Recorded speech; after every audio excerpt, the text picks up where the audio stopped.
Jai Bharat to everyone. Students, I hope you all are fit, fine and safe at home. Welcome to our online education. Myself Sengundar Sulakshna and I will be teaching you SPCC. So students, today we are here to see Standard 11th SPCC Part 1 in that chapter number 1. As you all know, we have already seen few parts of this chapter. So today we are here to see the part 3 of the chapter. So students, without wasting the time, let us move on with the further discussion. Before starting the current topic, as usual, let us have a short summarization of the previous video. What we have seen on the previous video. So previously we have seen about the process of communication and the meaning of commercial correspondence. Whenever any communication is done with the objective or the purpose of the commercial trade or commercial purpose is considered as commercial communication. In that we have seen that the businessman has to be connected with two people. One is manufacturer seller and on the other hand it is customer. So he must be in a contact continuously with these two peoples. That's why if he is not able to communicate them again and again and keep himself in a contact, the letter was being invited as a tool. So as he kept the representative or messenger people in the group of his business and used to get a continuous contact with these people through the mode of letter. So in this way, the processor or the official letters that are being used to communicate with each other is considered as the commercial communication. After that, we have seen the process of communication in a very detailed manner. What is the process? The way of communicating with each and every person. You know that the information is shared whether it is a general or a commercial correspondence. But in that also, if you are doing the communication in a better manner, for that you must keep up a procedure in a mind. So in that procedure, there is a 7-way of procedure, which means the procedure as the 7th step. First step is the sender himself.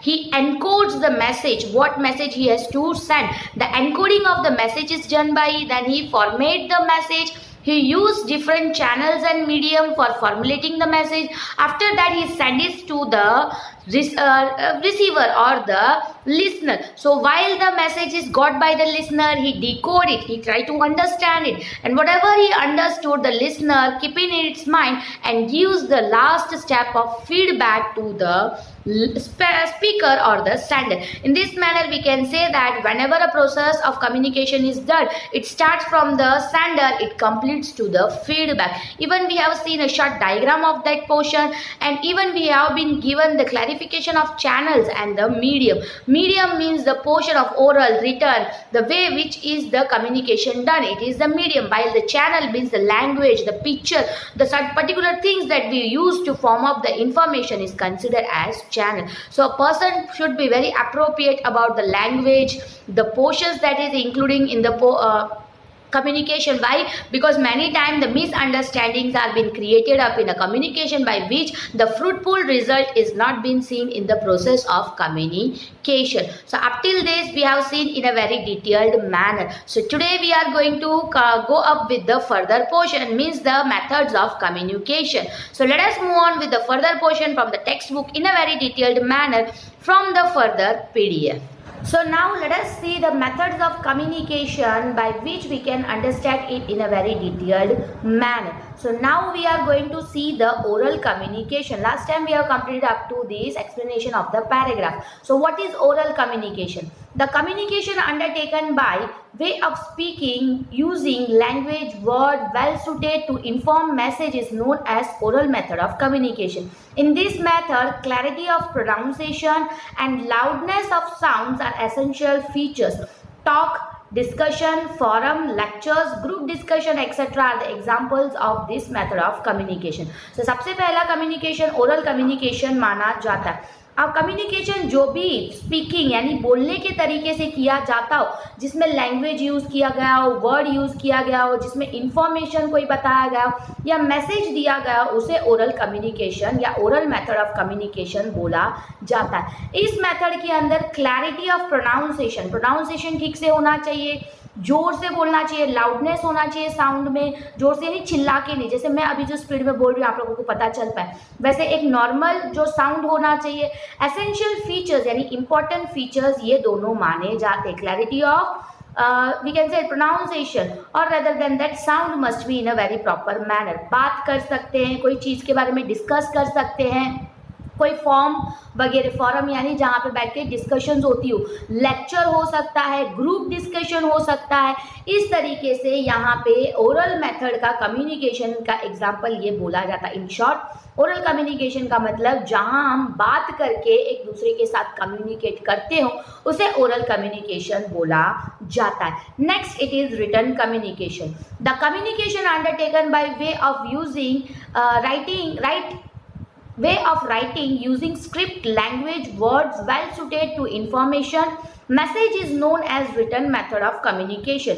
In this method style of writing and selection of words are essential features. Literature, book, letter writing, manuscripts, emails, newspaper, periodicals, advertisement, hoardings, handbills, leaflets etc are the example of this method of communication। तो communication जो भी way of scripting यानी writing language use करके लिखा जाता है, कोई भी लैंग्वेज हो सकता है। तो जब जैसे कि मैं इंग्लिश में लिखूं, हिंदी में लिखूं, तो वो उस लैंग्वेज का राइटिंग कम्युनिकेशन माना जाएगा जिसमें हमें स्क्रिप्ट यानी चीज़ें लिख के दूसरों के साथ कम्युनिकेट करना पड़ता हो, उसे राइटिंग कम्युनिकेशन या रिटन कम्युनिकेशन माना जाता है। यहाँ पे लैंग्वेज और वर्ड्स इंफॉर्मेशन को बताने के लिए ज़्यादातर यूज़ किया जाता है। यहाँ रिटन कम्युनिकेशन की अगर हम बात करते हैं तो स्टाइल ऑफ राइटिंग, कैसे पैटर्न में हम लिखते हैं, हमारा लैंग्वेज, उसमें सिलेक्शन ऑफ प्रॉपर वर्ड, जैसे मैंने बोला हम जब बोलते हैं तो फेशियल एक्सप्रेशन होता है but writing of words does not show any expression, so we must write in selecting a proper words। तो ये सारी चीज़ें एसेंशियल फीचर्स में माने जाते। लिटरेचर की बुक ले लो, ठीक है, बुक्स जैसे आपके टेक्स्ट बुक ले लो, लेटर हम जब किसी को लिखते हैं, आपने लीव लेटर वगैरह लिखे होंगे तो लेटर ले लो, मैन्यूस्क्रिप्ट्स यानी जो ऑलरेडी जो मेंशन्ड अब मैन्यूस्क्रिप्ट्स मिलते हैं वो ले लो, ईमेल किसी को लिखना हो, न्यूज़पेपर ले लो, पीरियडिकल्स मतलब सॉरी प्रोनाउंसिएशन में प्रॉब्लम हो रहा है। पीरियडिकल्स का मतलब जो हर टाइम मैगजीन्स वगैरह जो आते हैं वो, एडवर्टाइजमेंट हर एक हफ्ते में एक मैगजीन आता है ना, यहाँ आता है कि नहीं, बट चेन्नई इन विगड़न it is one of the periodicals. Even Ahmedabad Mirror we can say newspaper, it is a periodicals because हर हफ्ते में एक बार आता है। एडवर्टाइजमेंट की बात करो, हॉर्जिंग्स की बात करो, ठीक है, हॉर्जिंग्स यानी जो बैनर लगे ये सारे रिटर्न में होते हैं। हैंडबिल जो हम बिल लेते हैं that is also written manner, leaflets, तो ये सारी चीज़ें कहीं ना कहीं जो है एग्जाम्पल ऑफ राइटिंग कम्युनिकेशन माना जाता है। सो यहाँ पे खत्म होता है writing communication. It is periodicals, okay, periodicals, तो पीरियडिकल्स, तो इस तरीके से आप प्रोनाउंस कर सकते हो। What is the portion, continuously I am reading and speaking that's why I am getting little stammering, तो मैं थोड़ी रुक जाती हूँ, अटक जाता है। Okay, so let us move on with the third point, visual. The communication taking place in the form of reading or looking at signs, symbols, pictures, charts or map, etc. with or without the use of words, spoken or heard, is called visual method of communication। So communication जो भी form of reading, हम कोई चीज़ को read कर रहे हैं और समझ रहे, देख रहे हैं और समझ रहे, जैसे कि मैं आपको अभी ये करूँ तो आप क्या समझे, नो, तो इस तरीके से कोई सिंबल, कोई साइन, कोई पिक्चर, कोई चार्ट या कोई मैप देख के हम जो चीज़ों को समझ जाते हैं जिसमें हमें वर्ड्स यूज नहीं करना पड़ता है, हाँ, ये सारी चीज़ें जिसमें हमें वर्ड्स यूज नहीं करना पड़ता है बट हम उसको देख के बिना बोले बिना सुने ही जब समझ जाते तो उसे विजुअल मेथड और कम्युनिकेशन माना जाता है। ठीक है, तो next it is audio. Using language, words and making different sounds even if the speaker and listener are not face to face. The audio process of communication takes place by listening to what they convey. Radio, telephony, telephone, CD, tape recorders are the example of this mode of communication। हम कोई भी language use करके या different sound निकाल के जब हम अपनी बात को लिसनर तक पहुंचाते बट हमारा फेस नहीं आता है तो उसे भी हम कहीं ना कहीं ऑडियो बोल सकते हैं, यानी वही ऑडियो होता है। जैसे कि फॉर एग्जांपल यहाँ पे रेडियो दिया गया, if you are seeing radio, radio में इंसान नहीं दिखता था पर उसकी आवाज हमें सुनाई देती। टेलीफोनिक, अ बेस्ट एग्जांपल, आज हम किसी से बात करते हैं, वीडियो कॉल करो तो फेस दिखता है, दैट इज विजुअल, ठीक है, audio and visual both. But audio का मतलब हम जस्ट फोन कॉल करते हैं, हम किसी से बात करते हैं, हमें उसकी आवाज सुनने को मिलता है और हम उसको समझ जाते हैं, तो उस तरीके का process of communication audio communication माना जाता है। जिसका एग्जांपल में रेडियो है, टेलीफोन है, सीडी है, टेप रिकॉर्डर, सीडी में सॉन्ग्स सुनते हैं हम, टेप रिकॉर्डर है, you know that tape recorder में सबसे पहले म्यूजिक वर्ड सारे रिकॉर्ड किए जाते थे। तो यहाँ पे सिर्फ ऑडियो के थ्रू कम्युनिकेशन किया जाता हो तो उसे ऑडियो कम्युनिकेशन माना जाता है। Next it is audio visual communication. ये एक it is that method of communication where the activities of watching and listening takes place simultaneously. Motions picture, DVD, television, computer are the examples where with the help of devices, appliances, both activities take place side by side. तो यहाँ जो ये method देखा गया communication का, इस communication में हम क्या कर सकते हैं, देख भी सकते हैं और सुन भी सकते हैं। जैसे मैंने बोला फोन में वीडियो कॉल, ठीक है, फोन में अगर हम वीडियो कॉल करते हैं या मूवी देखते हैं तो हमें आवाज भी आता है, पिक्चर भी देखने को मिलता है, तो इसे ऑडियो विजुअल माना जाता है। तो साइमल्टेनियसली यानी कंटिन्यूअसली आवाज भी आ रहा है और पिक्चर भी दिख रहा है, वीडियो जैसे कि अभी मेरा पिक्चर भी दिख रहा है और मेरा आवाज भी आ रहा है, तो इसे ऑडियो विजुअल बोल सकते हैं। Motions pictures, DVD, television, computer, ये सारे इसके एग्जाम्पल माने जाते हैं। यहाँ पे डिवाइसेस और अप्लायंसेस के हेल्प से ही ये एक्टिविटी एक के साथ एक किया जाता है। Now next it is silence. It is that method of communication where even in absence of words, spoken or written message is conveyed through silence. Communication is possible without words. Silence generally conveys concerns but at times shows disagreement. Empathy can be conveyed through silence. Pause in verbal communication catches attention at the time, also makes communication empathetic. Among various methods of communication, oral and written methods are popularly used. They simplify interactions of thought, concept, feeling and information and make formal and commercial communication successful. Let us now examine their characteristics, advantages and limitations. Silence एक method communication में जहाँ पे words ना बोलना चाहते हो, लिखना ना चाहते हो, फिर भी आपको कुछ मैसेज कन्वे करना है तो वो साइलेंस माना जाता है। कम्युनिकेशन विदाउट वर्ड भी पॉसिबल है साइलेंस की, तो जैसे हम आंखों में इशारा करते हैं ना, तो ये सारी चीज़ें कहीं ना कहीं साइलेंस के थ्रू, यानी without word, without anything, without portion we are conveying the message. Silence generally क्या होता है, डिसएग्रीमेंट बताता है। जैसे हम कोई चीज़ से एग्री ना हो तो जब कोई पूछे क्या है, सही लगता है तुझे, यानी साइलेंस एक डिसएग्रीमेंट को बताता है। एम्पैथी, अगर हमें एम्पैथी है तो हम उसे भी साइलेंस के थ्रू बता सकते हैं। इस तरीके से एम्पैथी भी कन्वे किया सकता है। वर्बल कम्युनिकेशन में जब हम बोलते हैं उस टाइम पे अगर हम पाउस कर लेते, जैसे अभी मैं बोलते बोलते पाउस हो गई थी तो आप लोगों ने तुरंत कैमरा देखना शुरू कर दिया, यस। जैसे हम बोलते बोलते स्टॉप हो जाते तभी अटेंशन ग्रैब करने मिलता है और वो कम्युनिकेशन एम्पैथेटिक यानी एकदम स्ट्रॉन्ग और एकदम अटेंटिव माना जाता है। इस तरीके से बहुत सारे मेथड ऑफ कम्युनिकेशन देखे जाते हैं। ओरल और रिटन जो है वो इम्पॉर्टेंट है क्योंकि ओरल जो है उसमें आपको ऑडियो यूज कर लेते हो, ऑडियो और विजुअल यानी आपका जो फीचर एक्सप्रेशंस भी देखने लगते हैं, लोगों को दिखता है, तो फेस टू फेस में ये पॉसिबल है। रिटन की बात करें तो वहाँ पे जो है राइटिंग स्क्रिप्चर्स यूज हो जाते हैं। तो इस तरीके से ओरल और written most world widely use होता है, पॉपुलरली यूज किया जाता है। अगर हमें सिंप्लीफाई करना है हमारा इंटरेक्शन, थॉट, कॉन्सेप्ट, फीलिंग और इंफॉर्मेशन को,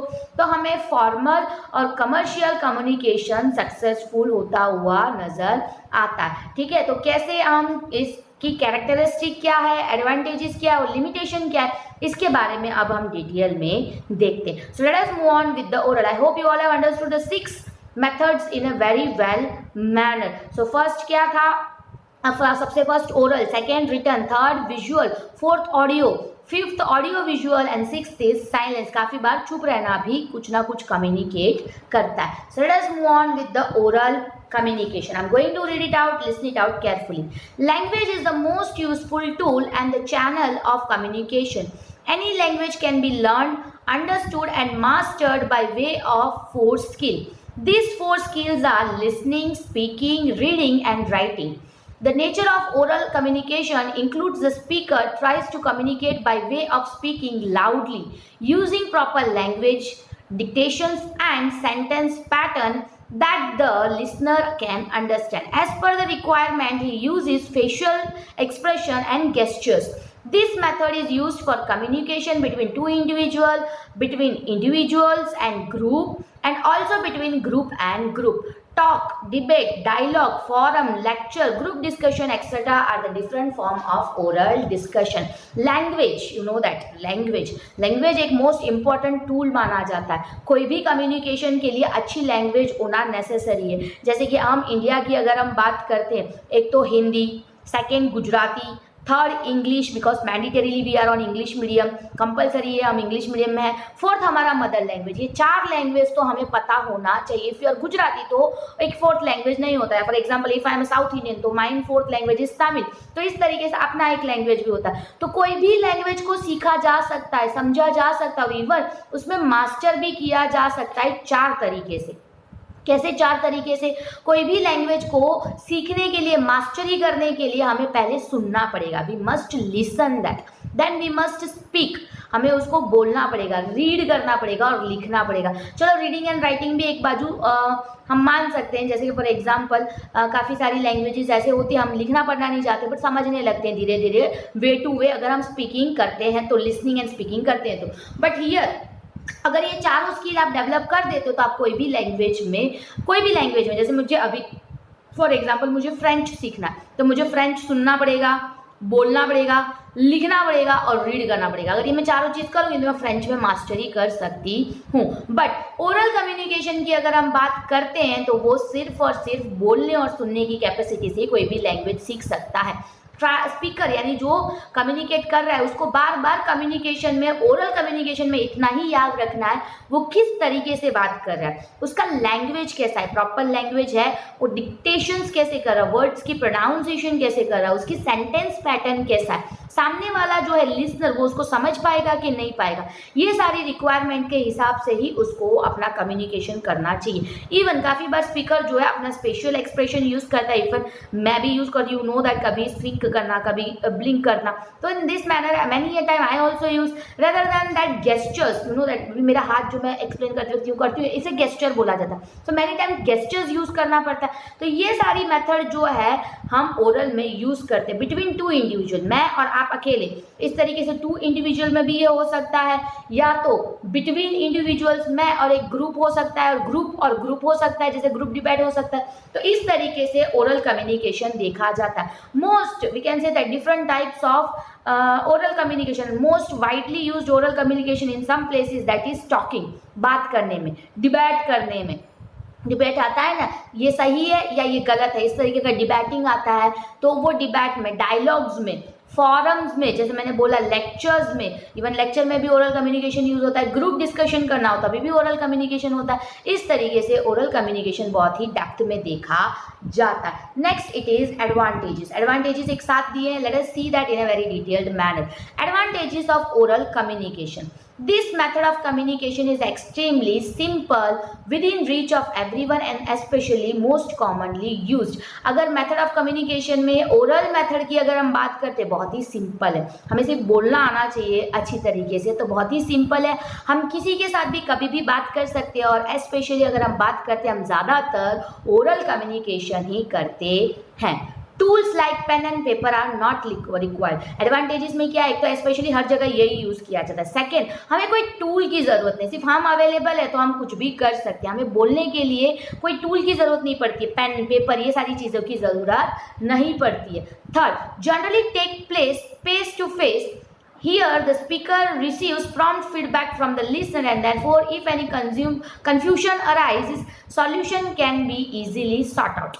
सो यहाँ पे जो है फेस टू फेस, हम ओरल किससे बात करते हैं, चलो फोन में भी बात करते हैं तो भी हम ऑडियो जाता है, बट फेस टू फेस ज़्यादातर ओरल फेस टू फेस देखा जाता है। आजकल तो फोन में भी हम बाय कॉलिंग वैसे दैट ऑडियो के थ्रू हम बात कर सकते हैं द स्पीकर। बट क्या है, हम फोन पे बात करें, फेस टू फेस बात करें, ओरल जब भी हम बात करते हैं वो प्रॉम्प्ट फीडबैक मिल जाता है। जैसे हम फोन में बोल रहे हैं यार आज तो ऐसा, अच्छा ऐसा हुआ, तो उसका तुरंत ही फीडबैक मिल जाता है। अगर कोई कंफ्यूजन है तो उसका तुरंत सॉल्यूशन मिल जाता है। जैसे हम फोन में बोले पता है कल क्या हुआ था, ऐसा हुआ था, क्यों कल ऐसा क्यों हुआ था, तो तुरंत अरे बाबा ऐसा नहीं ऐसा हुआ था। ऐसे हम कोई भी कंफ्यूजन को तुरंत क्लियर कर सकते हैं जब हम ओरल कम्युनिकेशन करते हैं। Quick feedback from the listener motivates the speaker. जैसे क्लास में, लाइव क्लास की बात करो, हम फेस टू फेस, मैंने आपको एग्जांपल दिया भी था। मैं जब आपको समझाती हूँ, आप समझते हो, आपको कोई डाउट होता है तो आप मुझे तुरंत पूछ लेते हो, तो क्विक फीडबैक होता है, उससे स्पीकर मोटिवेट होता है और अच्छी तरीके से oral communication कर पाता है। In this method of communication, because the speaker gets prompt feedback from the listener, he can make change in his channel medium as per requirement. As a result, failures means a remote possibility. ये जो method होता है oral में, आपको पता है feedback जो है तुरंत ही मिल जाता है। स्पीकर जो होता है उसको लिसनर से तुरंत फीडबैक मिल जाता है। इसलिए अगर उसको लगता है कि उसकी लैंग्वेज सही नहीं है, जैसे हम किसी को कुछ जाना बोले ऐसा नहीं बोलते, तो तुरंत हमें पता चल जाता है कि उसको हमारा लैंग्वेज अच्छा नहीं लगता, तो हम चैनल या मीडियम जैसे रिक्वायरमेंट हो उस हिसाब से तुरंत चेंज कर सकते हैं और उस जगह पे जो फेलियर होता है कम्युनिकेशन का वो बहुत ही कम हो जाता है। जैसे हम कहीं बाहर जाते हैं, हम किसी से नए मिलते, कुछ बोलते, उनको अच्छा नहीं लगता, हमें पता चल जाता है ना, हम तुरंत क्या बोलते हैं, नहीं उसको वो अच्छा नहीं लगता, हम दूसरी तरीके से बात करते हैं। तो इस तरीके से प्रॉम्प्ट फीडबैक की वजह से फेलियर ऑफ द कम्युनिकेशन बहुत ही कम होता है। Communication becomes possible even the listener is illiterate. अगर जो सुन रहा है वो पढ़ा लिखा नहीं है, उसे लिखना पढ़ना ना आता हो, तो भी ओरल कम्युनिकेशन फेल नहीं हो सकता। क्यों? क्योंकि वो सुन और बोल तो सकता है, तो इस तरीके से समझ तो सकता है। इस तरीके से कम्युनिकेशन यहाँ पे सक्सेसफुल देखा जाता है। This method saves time. ये मेथड कहीं ना कहीं टाइम को बचाता है। तो इस तरीके से ओरल कम्युनिकेशन, जैसे अभी मैं आपसे कुछ बात करूं तो आप डायरेक्ट उसको समझ जाओ, तो टाइम को बचा देता है। उसको फॉर्म अप करना, लिखना, टाइप करना, भेजना, ऐसा बहुत सारा टाइम नहीं लगा। ये तो एडवांटेजेस की बात हुई, बट इसका लिमिटेशन भी होगा, कुछ इसकी खराबी भी होगी। हर चीज़ का अच्छा भी होता है और बुरा भी होता है। आज हमने अच्छा देखा, बुरा हम नेक्स्ट टाइम देखेंगे। सो आज का टॉपिक यहाँ तक रहेगा।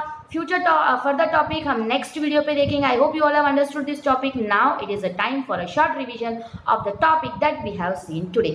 So students, I hope that you all have understood the today's portion in a very well manner. So today we have seen the types of or the methods of communication. So methods of communication में हमने detail में ये देखा कि हम जब भी किसी से बात करते हैं, हम या तो इंडिविजुअल टू इंडिविजुअल बात करते हैं, इंडिविजुअल टू ग्रुप बात करते हैं, या ग्रुप टू ग्रुप बात करते हैं। जब हम इंडिविजुअल टू इंडिविजुअल बात करते हैं तो उसे जो है फेस टू फेस कम्युनिकेशन माना जाता है, यानी सिंगल कम्युनिकेशन माना जाता है। उसका कम्युनिकेशन का तरीका बहुत ही अलग होता है। जब हम एक सिंगल टू ग्रुप करते हैं, जैसे हम एग्जाम्पल में क्लासरूम बोल सकते हैं, तो तब उसका जो कम्युनिकेशन का मेथड या टेक्निक होता है वो डिफरेंट होता है। वही जब ऑल ग्रुप टू सिंगल आता है, यानी पूरा ग्रुप एक सिंगल से कम्युनिकेट करता है, इसका मतलब उसका एग्जाम्पल हम प्रेस मीट यानी प्रेस कॉन्फ्रेंस जो होता है वो ले सकते हैं। एक हीरो को बिठा के 10 लोग उसको सवाल करते हैं, तो उसका भी कम्युनिकेशन अलग तरीके से देखा जाता है। फिर आता है ग्रुप टू ग्रुप डिबेट की जो बात करते हैं, एक ग्रुप एक चीज पे एग्री करता है, एक नहीं करता। अब ये दोनों जब डिस्कस करते हैं या कम्युनिकेट करते हैं तो उसका मेथड्स एंड टेक्निक भी अलग होता है। इवन उसके साथ साथ हमने ये भी देखा कि जियोग्राफिकल वे ऑफ कम्युनिकेशन भी अलग तरीके से देखा जाता है, and view point of a different manner of communication is also been seen up. After that we have seen majorly there are 6 types of communication. Methods of communications, what are they? First one is oral. Oral communication मतलब जैसे मैं अभी आपसे कर रही हूँ, बात कर रही हूँ, कुछ बोल रही हूँ। जब हम किसी से बात करके कोई कम्युनिकेशन करते हैं कोई भी लैंग्वेज के थ्रू, तो उसे ओरल कम्युनिकेशन माना जाता है। ओरल कम्युनिकेशन में ज़्यादातर शब्द, pronunciation, clarity of the pronunciation और आवाज़, साउंड थोड़ा हाई लेवल पे रखना माना जाता है, चिल्लाना नहीं बट नॉर्मल लेवल पे सामने वाले को सुनाई दे उस तरीके से बात करना पड़ता है। ये बेसिक फीचर्स माने जाते। पर्टिकुलर कोई भी लैंग्वेज में हम ओरल कम्युनिकेशन कर सकते हैं, सामने वाले को सिर्फ वो समझने की वो लैंग्वेज आना चाहिए। Second, it is written communication. Written communication की अगर हम बात करते हैं, रिटन कम्युनिकेशन मतलब ऐसा कम्युनिकेशन जो स्क्रिप्टिंग वे ऑफ राइटिंग में देखा जाता है। जब हम कोई चीज लिखते हैं और सामने वाले को वो देते हैं, कम्युनिकेट करते हैं, तो उसे स्क्रिप्टिंग माना जाता है। जैसे व्हाट्सएप पे मैसेज करना, लेटर लिखना, ये सारे बेसिक जो है कहीं ना कहीं रिटन कम्युनिकेशन माना जाता है। रिटन कम्युनिकेशन में लैंग्वेज हमें आना चाहिए समझने लिखने के लिए, रेदर देन दैट सामने वाले को आना चाहिए लिटरेचर, बुक, ये सारी चीज़ों को कहीं ना कहीं हम रिटन जो है कम्युनिकेशन मेथड पे इंक्लूड करते हैं। Fourth, it is visual. Visual की अगर हम बात करते हैं, जैसे चार्ली चैपलिन की मूवी देख लो, उसमें कोई डायलॉग्स नहीं था, कुछ नहीं था, वो इशारा करता था, साइन करता था, सिंबल्स दिखाता था, उससे सामने वाला समझ जाता था। तो ये सारे साइन, तो इस तरीके से जब हम साइन लैंग्वेज यूज करते हैं और सामने वाला वो चीज समझ जाता है, जहां हमें वर्ड्स यूज नहीं करना पड़ता है, ना हमें लेटर्स यूज करने पड़ते, ना कोई शब्द यूज करना, बिना बोले बिना सुने भी जब कोई चीज समझ जाते सिर्फ और सिर्फ देखने से, तो उसे विजुअल मेथड ऑफ कम्युनिकेशन माना जाता है। Next, it is audio. Audio की अगर हम बात करते हैं, पुराने जमाने में रेडियो था, you know that people use to only listen. हमें पर्टिकुलर लैंग्वेज या कोई चीज सिर्फ सुनने से ही हमें जब पता चल जाए कि ये इंसान यही कहना चाहता है, तो उसे हम ऑडियो बोलते हैं। बेस्ट एग्जाम्पल टेलीफोन का ले सकते हैं। आजकल हम किसी को भी फोन करके बोलते हैं कि भाई आज ये काम करना है, कर देना, तो वो समझ जाता है, वो काम कर भी देता है। तो ये ऑडियो जो है कम्युनिकेशन माना जाता है। Best example for that radio, telephonic and tape recorder, तो ये सारी चीज़ों को ऑडियो का एग्जाम्पल, ऑडियो कम्युनिकेशन का एग्जाम्पल माना जाता है। Next, it is audio visual. Movies, ठीक है, अभी जो आप देख रहे हो, मैं ऑडियो भी बता रही हूँ और वीडियो भी दे रही हूँ। तो इस तरीके से ऑडियो विजुअल में आप एक फोटो यानी आप एक इंसान की जो बॉडी चेंजेस, गेस्चर्स है वो देख सकते हो, उसकी वॉइस सुन सकते हो, उसके एक्सप्रेशंस देख सकते हो। तो ऑडियो विजुअल में साइमल्टेनियसली विजुअल और ऑडियो दोनों कंटिन्यूसली चलता रहता है। जैसे कि हम मूवी की एग्जांपल ले सकते हैं, यूट्यूब की वीडियोस की ले सकते हैं। तो इस तरीके से ऑडियो विजुअल भी आजकल जो है मेथड ऑफ कम्युनिकेशन में देखा गया। पैंडेमिक में तो ऑडियो विजुअल ज़्यादा चल रहा है, ये मैं बोल सकती हूँ। Next, it is silence. काफ़ी बार हम डिसएग्रीमेंट के लिए या कोई चीज़ को अटेंशन ग्रैब करने के लिए साइलेंस को यूज़ करते हैं। साइलेंस एक मोस्टली इंपॉर्टेंट टूल और रदर देन दैट मेथड जो है माना जाता है। साइलेंस में हम एम्पैथी क्रिएट कर सकते हैं, लोगों को साइलेंट के थ्रू भी, बिना बोले बिना कुछ किए, कोई इशारा किए बिना भी, अगर मैं ऐसे खड़ी हो जाऊँ 2 मिनट आपको देखती भी रहूँ चुपचाप विदाउट सेइंग, तो आप तुरंत ही चुप हो जाओगे, आपका अटेंशन आ जाएगा कि नहीं कुछ हमने शायद गलत कर दिया, कुछ गलत जा रहा है। तो साइलेंस भी एक way of communication, method of communication में देखा गया है। इसके बाद हमने डिटेल में देखा ओरल कम्युनिकेशन के बारे में, उसकी कैरेक्टरिस्टिक एडवांटेजेस के बारे में। तो ओरल कम्युनिकेशन की अगर हम बात करते हैं, तो ओरल कम्युनिकेशन का मतलब जब हम कोई पर्टिकुलर लैंग्वेज जानते हो, तो लैंग्वेज जानना ओरल कम्युनिकेशन में बहुत ही इंपॉर्टेंट है। बट कोई भी लैंग्वेज को हम इजीली 4 तरीके से, 4 स्किल से सीख सकते हैं। एक सुनना, बोलना, listening, speaking, writing and reading. Reading and writing, तो ये 4 तरीका अगर आप कोई भी लैंग्वेज को दो, इंग्लिश, हिंदी, गुजराती, तो उस लैंग्वेज के ऊपर आपको ग्रिप भी आ जाएगा और मास्टरी भी आप उस पर कर सकते हो। ओरल में ये है कि आप जो लैंग्वेज में बोल रहे हो, सामने लिसनर को ध्यान में रख के बोलना पड़ता है। यहाँ पे फेस एक्सप्रेशंस को देखा जाता है, समझा जाता है, इसलिए इंस्टेंट फीडबैक कहीं ना कहीं ओरल में मिल जाता है। हमारा जो कम्युनिकेशन है मोस्टली ओरल का जो है सक्सेसफुली देखा जाता है। ओरल कम्युनिकेशन के अंदर हर चीज़ ओरली बोल के, गेस्चर्स, साइंस यूज करके, जैसे मैं भी हाथ मूवमेंट यूज, ये सारी चीजों को यूज करके किया जाता है और ये बहुत ही लेस टाइम कंज्यूमिंग माना जाता है। तो ये था ओरल कम्युनिकेशन। तो रेदर देन दैट इसके एडवांटेजेस को हमने देखा। व्हाट आर द एडवांटेजेस जो मैंने अभी बोला? First of all prompt reply मिल जाता है, तुरंत फीडबैक मिल जाता है, सामने वाले को समझ में आने वाली प्रॉपर लैंग्वेज यूज करो तो वो चीज़ें बहुत इजीली समझ में आती है। 100% ये सक्सेसफुल होता है। रेदर देन दैट अगर कोई कंफ्यूजन हो रहा है तो उसको हम सॉल्व कर सकते हैं। गेस्चर्स वगैरह यूज करने मिलते हैं, इसलिए सामने वाले पे ये एकदम इफेक्टिव होता है। रेदर देन दैट ओरल की अगर हम बात करते हैं, लेस टाइम कंज्यूमिंग होता है। तो इस तरीके से ये सारी एडवांटेजेस के बारे में हमने डिटेल में देखा। सो स्टूडेंट्स, आज का टॉपिक यहाँ तक रहेगा। I hope hope you all have understood the topic in a very well manner. Rather than that, I hope that this video was an interesting video for you all. Until the next interesting video is not coming, I hope that you all will be fit, fine and safe at home. Until that, Jai Hind and Jai Bharat to everyone.